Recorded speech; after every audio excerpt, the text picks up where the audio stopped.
51 Elementary Self-Improvement Practices 2. Shui Feng. Translation edited by Qinyu.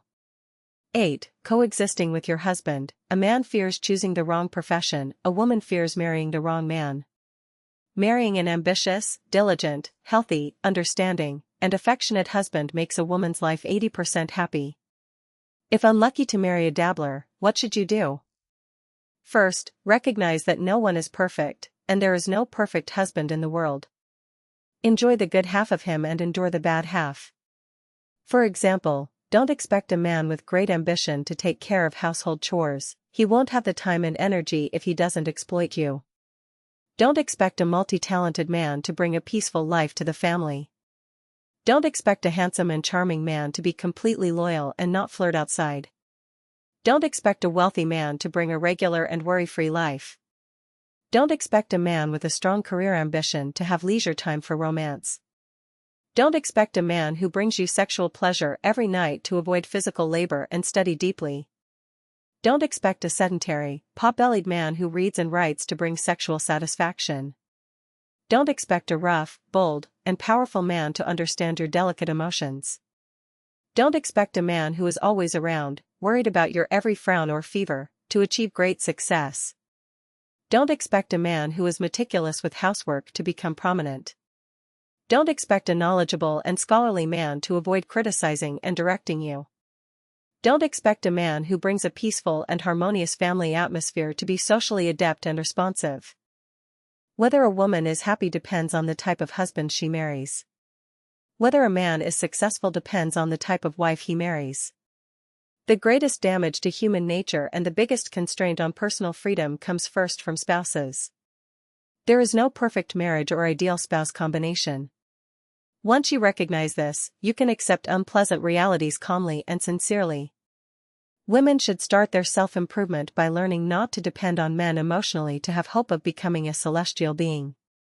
The American sex symbol Marilyn Monroe committed suicide at 36 not because of lacking other things but because of lacking a man she could truly rely on emotionally.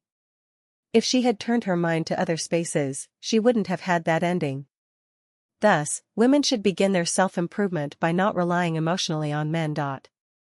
9. Less TV, idle chat, and newspapers, more reading. In today's world, with advanced communication and vast information, the more you know, the deeper you get involved, and the harder it is to calm your mind. Roughly analyze, and how many of the 100 pieces of information are valuable to you? Most information not only fails to benefit you but adds to your worries, fears, and anger. TV and newspapers are your main information sources and the culprits for your inability to stay calm, so it's wise to watch and read less. Idle chat, especially with common folks, has more harm than benefit. Idle chat is nothing more than gossiping about others, discussing trivial matters, praising some, criticizing others, talking about who got lucky, who had bad luck, whose wife had an affair, whose husband is unfaithful, where to make money, how to get promoted, who is scheming, who is morally corrupt, and so on. It's often baseless, speculative, and detrimental to your mind.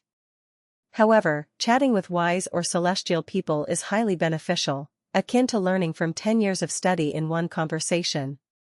The key is that if you lack certain cultivation and qualities, wise or celestial people won't waste their time chatting with you. More reading refers to reading books beneficial to physical and mental health, enlightening wisdom, cultivating temperament, encouraging progress, and depicting the truth, goodness, and beauty of life. Generally, this means sage books, popular science readings, and books on spirit, physiology, and psychology.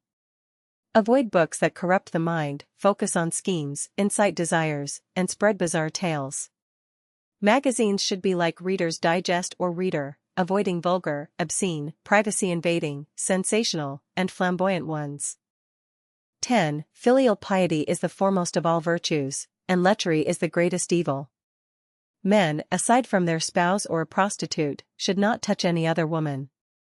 There are no women who come without consequence, especially those of different generations, significantly older or younger, or those from respectable families. Such actions not only bring bad karma in this life but will degrade your soul to the level of animals in the next life. If you have already committed such acts, immediately turn back and sincerely repent to Allah, the ancestor of Buddha, the greatest creator, with heartfelt remorse. Always remember, filial piety is the greatest virtue, and lechery the greatest sin.